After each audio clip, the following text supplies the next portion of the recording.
বন্ধুরা, তোমরা রাত্রে ঘুমোতে যাওয়ার আগে আর সকালে ঘুম থেকে উঠে অবশ্যই ভগবান শ্রীকৃষ্ণের বাণী শোনো। এতে তোমার জীবন বদলে যাবে। চলো আর কোনো দেরি না করে সেই পবিত্র বাণী শুনি।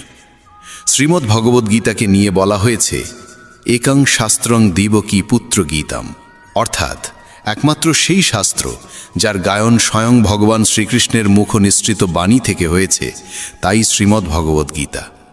যখন মহাভারতের যুদ্ধক্ষেত্র কুরুক্ষেত্রে অর্জুন অস্ত্র তুলে নিতে দ্বিধাগ্রস্ত হয়ে পড়েছিলেন, তখন ভগবান শ্রীকৃষ্ণ নিজ মুখে যে শাস্ত্রের গীত গেয়েছিলেন, সেই মহাদিব্য উপদেশই শ্রীমদ্ ভগবদ্গীতা নামে পরিচিত। এর মাহাত্ম্য অপার, অপরিমেয়। এর প্রকৃত মাহাত্ম্য কেউই পুরোপুরি বর্ণনা করতে পারে না। শেষ, মহেশ, গণেশ পর্যন্ত এর সমস্ত গুণগান সম্পূর্ণরূপে প্রকাশ করতে পারেন না। তাহলে আমরা সাধারণ মানুষ তো আরও সীমাবদ্ধ। এমন বলা হয়ে থাকে, যে ঘরে প্রতিদিন শ্রীমদ্ ভগবদ্ গীতার পাঠ হয় কিংবা তা শোনা হয়, সেই ঘরে স্বয়ং শ্রীকৃষ্ণের আগমন ঘটে। এই গীতাকে পৃথিবীর প্রতিটি মানুষের পড়া ও বোঝা একান্ত প্রয়োজনীয়, যাতে তারা জীবনের সুখ, শান্তি ও সফলতা লাভ করতে পারে। শ্রীমদ্ ভগবদ্ গীতায় মোট 18টি অধ্যায় রয়েছে এবং এই 18টি অধ্যায়ে মোট 700টি শ্লোক রয়েছে।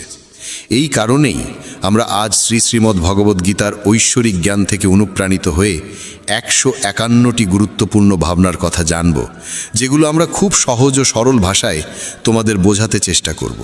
আর আমাদের পূর্ণ বিশ্বাস, প্রতিদিন এই ভাবনাগুলি শ্রবণ করলে তোমার জীবনের বর্তমান এবং ভবিষ্যতের সমস্ত সমস্যা থেকে মুক্তি লাভ সম্ভব হবে। চলো শ্রীমদ্ ভগবদ্ গীতার সেই সবচেয়ে শক্তিশালী 151টি ভাবনার দিকে এগিয়ে চলি এবং সেগুলিকে আমাদের জীবনে গ্রহণ করার চেষ্টা করি। শ্রীমদ্ ভগবদ্ গীতার প্রথম ও সর্বাধিক গুরুত্বপূর্ণ উপদেশ হল কর্মই সর্বোচ্চ ধর্ম। ভগবান শ্রীকৃষ্ণ গীতায় অর্জুনকে উপদেশ দিয়ে বলেন, মানুষ জন্ম নিয়েছে কেবল কর্ম করার জন্য, আর কর্ম ছাড়া কেউ কখনো থাকতে পারে না। মানুষকে ফলের চিন্তা না করে কেবলমাত্র নিজের কর্তব্য পালনে মনোনিবেশ করা উচিত। সবসময় সৎকর্ম করা উচিত, কারণ কর্ম সেই ফসল যা মানুষকে যেভাবেই হোক কেটে নিতে হবে। যেমন কর্ম হবে ঠিক তেমনই তার ফলও হবে। কর্মের হিসেব খুব সহজ।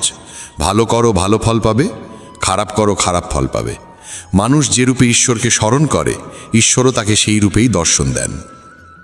নিজের শক্তিকে দুশ্চিন্তায় ব্যয় না করে সমস্যার সমাধান খুঁজতে ব্যবহার করাটাই বুদ্ধিমানের কাজ। অসৎ জিনিস দেখা আর শোনা থেকেই আসলে অসৎতার শুরু হয়। যে মানুষ এই মূল্যবান মানব জীবন পেয়েও ঈশ্বরের নাম কীর্তন করে না, সে দুর্বুদ্ধি মানুষ, যিনি মোক্ষের সিঁড়ি পেয়েও সেটায় চড়ার চেষ্টা করে না। ভগবান শ্রীকৃষ্ণ বলেন, হে মানব,